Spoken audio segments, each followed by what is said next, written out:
No combat drills, no propaganda. The children spend over 40% of their day on something they call recess.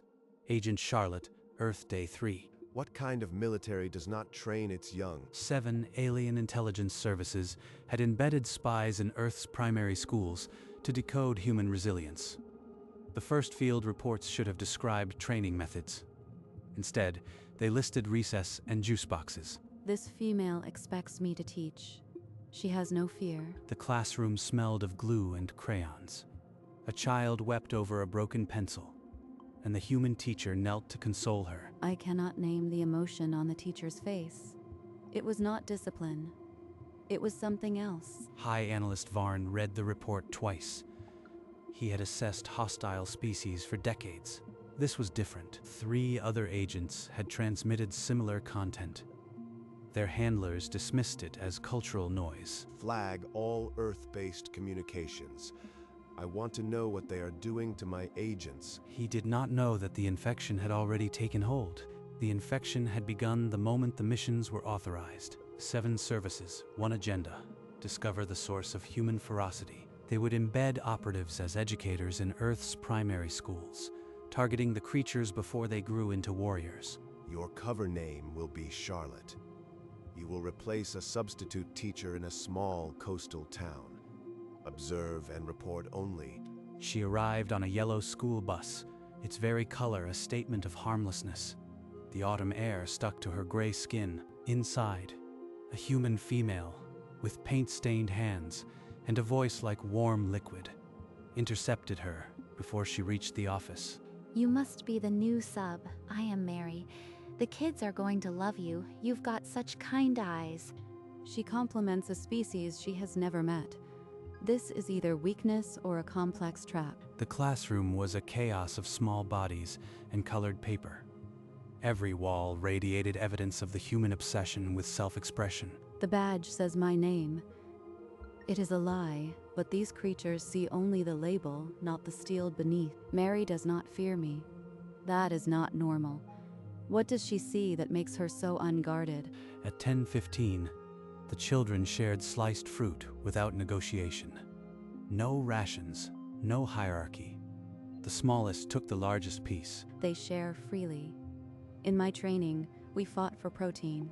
Here, they give it away like it costs nothing.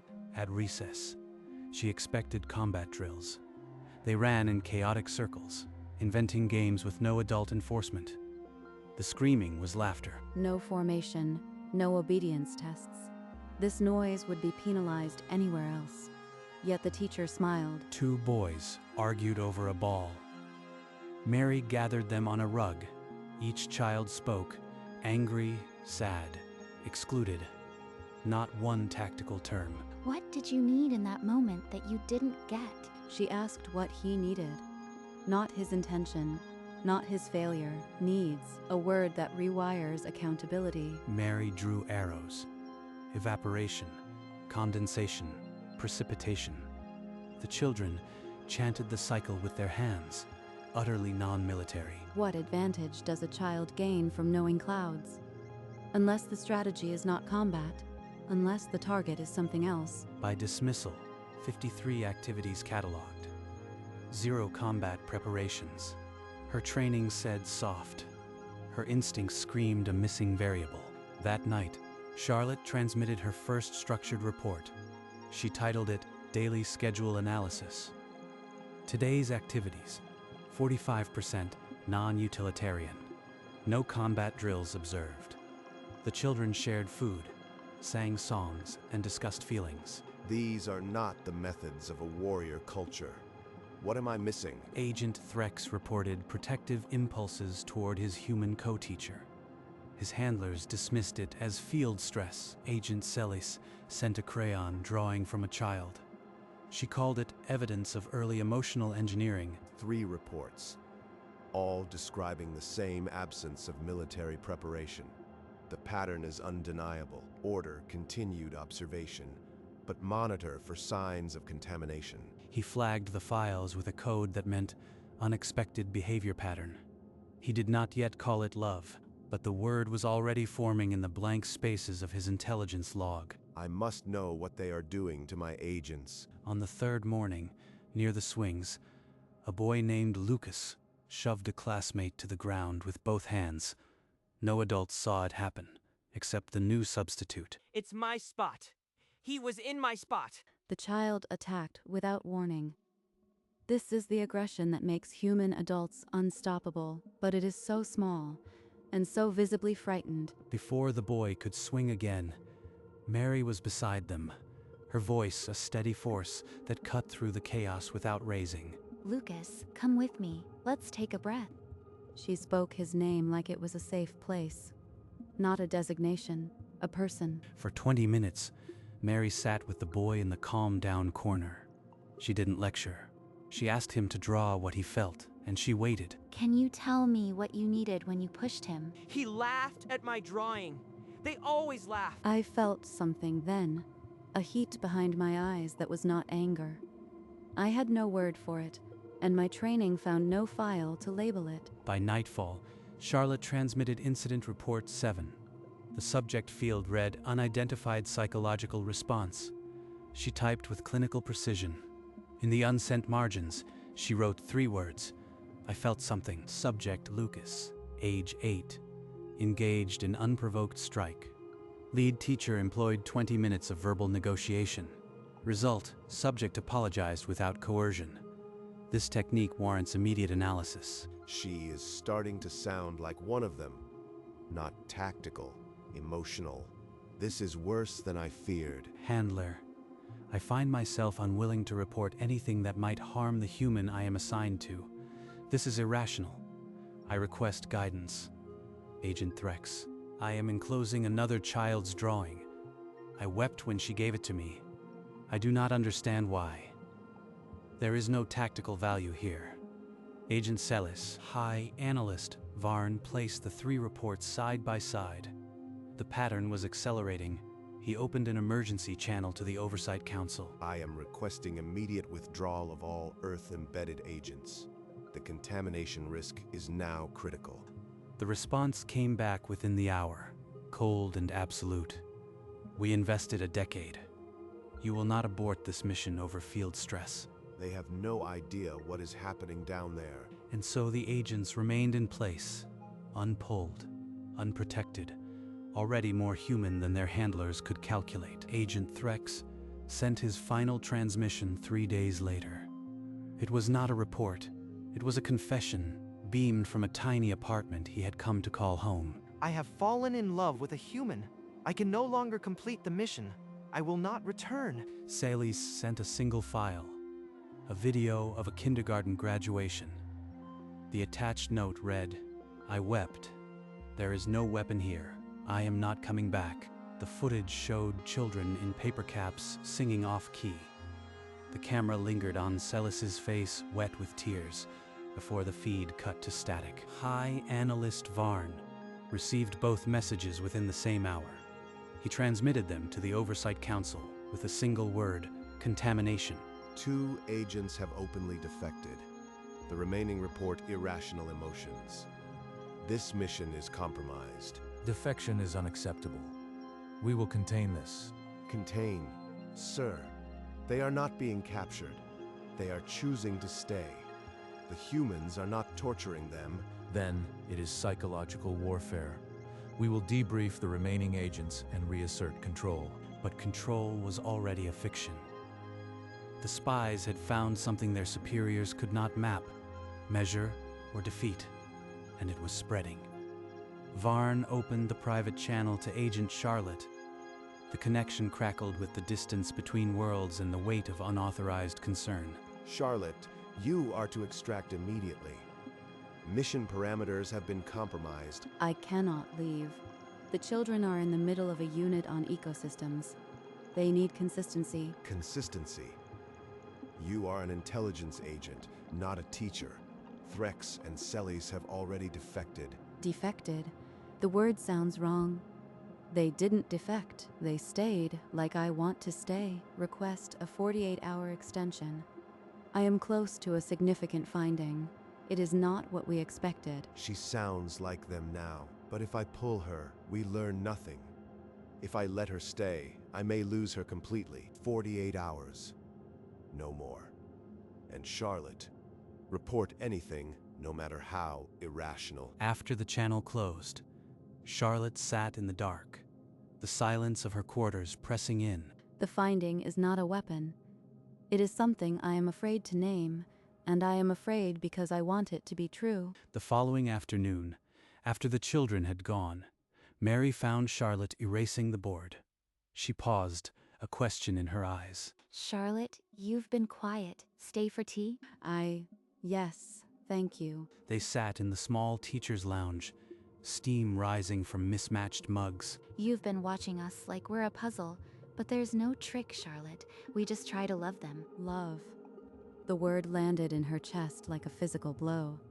Not a strategy, not a weapon, love. That night, she opened her mission log and typed a report she would never send. They do not produce warriors. They produce people who know they are valued. There is no hidden training. There is only care, repeated every day for 18 years. I cannot transmit this.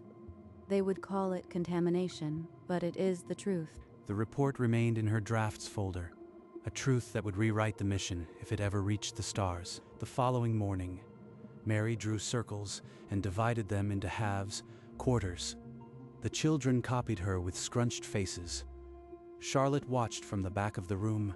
She does not shout when they make mistakes. She simply draws the lines again. Every interaction is a repetition of the same message. You are capable. You are valued. You will not be abandoned. There is no hidden curriculum, no combat conditioning, no engineered resilience outside of being loved unconditionally for 18 years. They do not train warriors. They raise people who cannot be broken because they believe they matter. The terrifying adults the galaxy fears.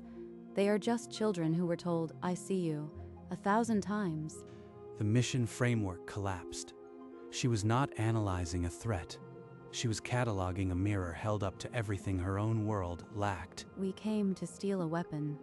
We found instead a gift we have no framework to receive. Her identity as an agent cracked down the center. The mission was over. It had been over the moment Mary smiled at the door. What does a spy do when the real secret is love? Your 48 hours expire at sunrise. Send your final data package now. There is no data, Varn.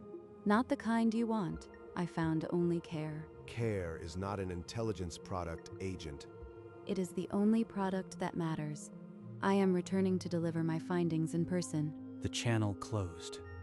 Charlotte turned to her sparse quarters and began to pack. She folded the ill-fitting cardigan she had worn for weeks, then paused at a small desk. A crayon drawing lay there, a silver star and a gray figure. Lucas had given it to her that morning. She lifted it carefully, as if the paper itself held the weight of everything she now understood. Her fingers trembled as she slid it into her pocket. Evidence of something no brief would accept. The spies had come to steal a weapon. She was leaving with a gift she could not yet name aloud. On the morning of her departure, the classroom was quiet with the weight of 1,000 unsaid things. A banner misspelled her name in crayon. I drew you a star. You are my favorite teacher. Even though you are gray, I have no word for what I feel. The heat behind my eyes returns. You are always welcome here, Charlotte. This door stays open. She walked out into the autumn light, the drawing pressed against her chest like a shield and a wound. Her face, usually a mask of discipline, cracked open. One tear slid down gray skin. At the gate, she looked back. Mary stood at the door, hand raised.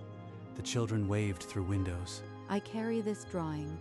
It is the only truth I have. The yellow bus carrying her felt heavier than any warship. Its cargo was not data. The spies had come to observe.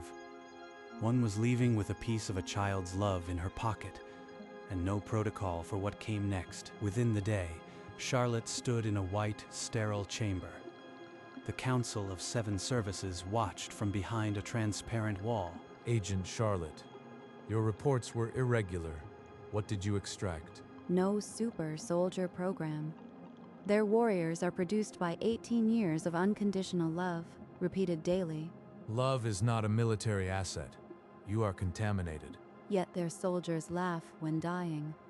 Their survivors rebuild without orders. It is the confidence of being valued. You have failed. This council will classify your report as psychological contamination. High Analyst Varn did not speak during the debriefing, but on his private console, a new file opened. She sounded not contaminated, but enlightened. I must review the evidence myself. Charlotte was led away. Her career ended. But she felt the crayon drawing against her chest, and it did not feel like defeat. Alone, Varn began a new file. He titled it, Phenomenon, Earth. The truth would not remain buried. 3 days after the debriefing, a transmission reached Varn's private console. It was from Agent Threx, routed through a public Earth school network. I am not a defector. I am a teacher now. The children I serve will be better than any intelligence product we ever built. I am staying. Agent Celis disappeared. Her last logged transmission was a still image of her holding a storybook, with a caption, "The children need me." Then silence. Brainwashed, both of them. We will seal the Earth system and declare the mission a catastrophic loss. Brainwashing induces compliance. These agents chose. That is not subjugation. I need to understand. He compiled every raw data stream. Classroom sounds, art scans, incident reports. The patterns were not contamination. They were growth. He found Charlotte's deleted draft, the one she never sent. It used the word love 17 times and ended with, "They are not preparing for war. They are preparing to live." It is not a psychological weapon. It is a developmental methodology. And it works. When the council demanded he destroy all data, Varn copied the files to a secure partition. He labeled it educational theory. The intelligence services thought they were studying Earth. But Earth was already studying them. In the weeks after her return, Charlotte stared at operations briefings and saw only Lucas. The drawing hung in her quarters, its crayon lines louder than any threat assessment. I cannot run another operation. Every target reminds me of a child I failed to help.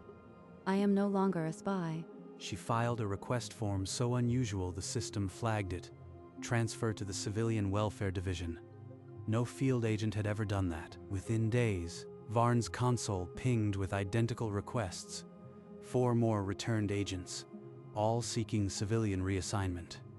The pattern was undeniable. They are not deserting. They are seeking roles where they can use what Earth gave them.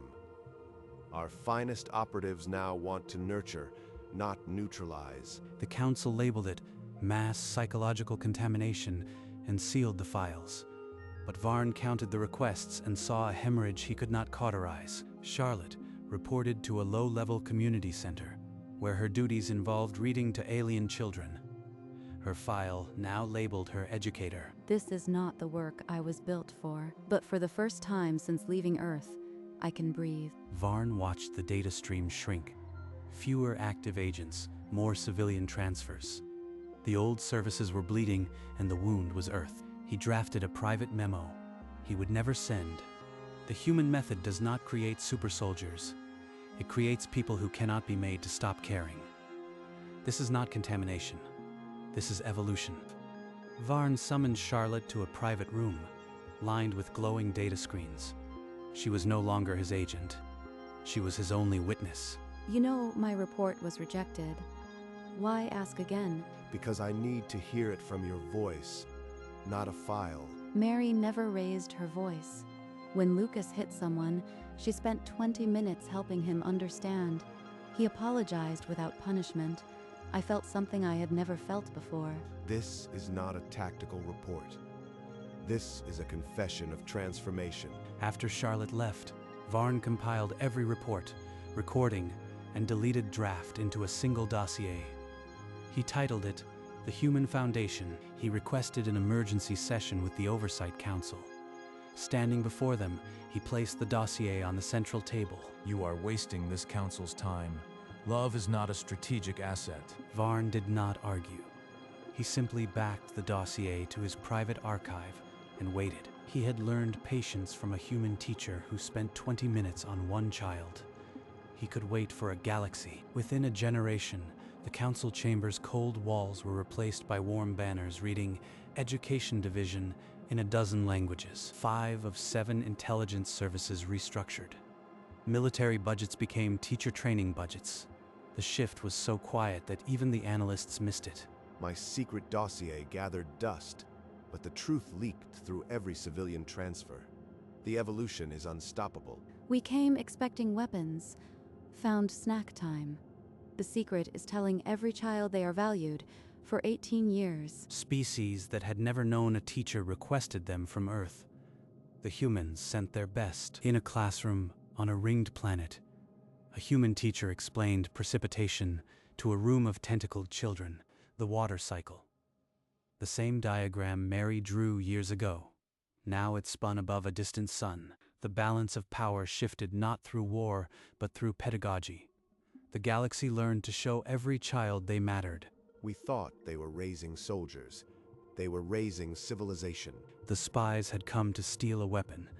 They returned to build schools. And the galaxy was never the same. In a wood-paneled chamber on Earth, human diplomats shook hands with alien envoys who once commanded spy agencies. The request was unprecedented. Earth would train and dispatch educators to any world that asked. The first to go were the ones who had always wanted to teach, now carrying chalk to the stars. They brought the water cycle, conflict resolution circles, snack time, and the quiet, patient art of seeing a child. The alien children took to it with a hunger their species had never admitted. A small tentacled girl raised a limb. "Is it true that on Earth, everyone is like this?" she asked. The teacher knelt. "We try," she whispered. The answer was not a boast. It was a promise. Within a decade, 1,000 worlds had human teachers. The demand outpaced supply. The spies had come to steal a weapon. Earth gave the galaxy its teachers, and the children learned to expect love. On a world with twin suns, an elder Charlotte stood before a class of small, scaled creatures. Her voice was steady, her posture no longer rigid. Every morning I look at that drawing, Lucas, Mary, the classroom, I carry them still. Not as data, but as direction. In a busy alien classroom, she wrote the same water cycle arrows Mary had drawn decades ago. The children copied them with tiny claws. I once believed these diagrams were worthless. Now I understand. They teach a child they can understand the world. That is the first step to belonging. After class, she sat on a sunlit bench and watched children of a dozen species play. The games were the same: tag, laughter, occasional tears. The problem is never the species. The problem is always the love they were never shown. We are all just one patient adult away from becoming. She thought of the Galactic Education Initiative, how she once spoke its name in a council chamber, how the chamber now held a school. We came to steal a weapon. We found a gift that could not be stolen, only given, and we have been giving it ever since. In her quarters that night, the faded drawing still hung on the wall. She touched it lightly, a habit she never explained. The galaxy had shifted, but Charlotte still carried a piece of Earth in her pocket and a child's star on her wall. The mission was over. The work went on. On an autumn Wednesday, alien education ministers entered Mary's classroom, notebooks ready. Welcome. Don't mind the mess. We're just painting clouds. She did not change her lesson. The water cycle, the same slow arrows. A child spilled water, and she laughed softly. The alien officials watched in silence, their rigid postures softening minute by minute. At snack time, Mary handed an apple slice to a crying boy and sat beside him without a word. She did not fix him. She just waited with him. The boy stopped crying on his own. That's what we do. We just try to love them. The alien minister's notes remained blank. He left carrying only a child's drawing. Mary, older now, still started each morning with a soft hello and a fresh piece of chalk. She never knew the full scope of what started here. On a world, once an intelligence hub, a new building opened. Above the door, a sign. The sign read, "You matter," in the 27 languages of the old enemy services. Inside, a human teacher adjusted her cardigan, a style Charlotte had worn decades ago. The classroom was a replica. Glue sticks, crayons, a water cycle poster on the wall. At the front, she drew a circle and divided it into halves. Tentacles, claws, hands shot up. A small insectoid child scribbled with furious focus, its mandibles clicking, determined to understand fractions. When a little one was shoved, the teacher knelt beside him, the same patient gesture Mary had made famous across the galaxy. The bell rang. No one moved. They were deep in a math game that required trust. Above the door, as the last child left, the sign caught the evening light. The spies had come to steal a weapon. They left behind a school. And above its door, a single phrase that changed everything. Years later, a letter arrived from Earth, handwritten on paper that smelled of faraway classrooms. "Dear Charlotte, I am Lucas. You were my favorite teacher. I still think about what you taught me." Another paper fell from the envelope, a crayon drawing, faded, a silver star and a gray figure. She touched the gray figure with the same tenderness she had learned from Mary decades ago. "I kept the star. I became a teacher because of you. Thank you for seeing me." I taught him. Number. He taught me. The drawing went back to its place on the wall, beside the window that faced the twin suns. The old warmth returned, the heat behind her eyes that once had no name. She was an agent no longer. She was a teacher, and that meant the mission had succeeded beyond all calculation. Somewhere far away, in 1,000 classrooms, the lights stayed on.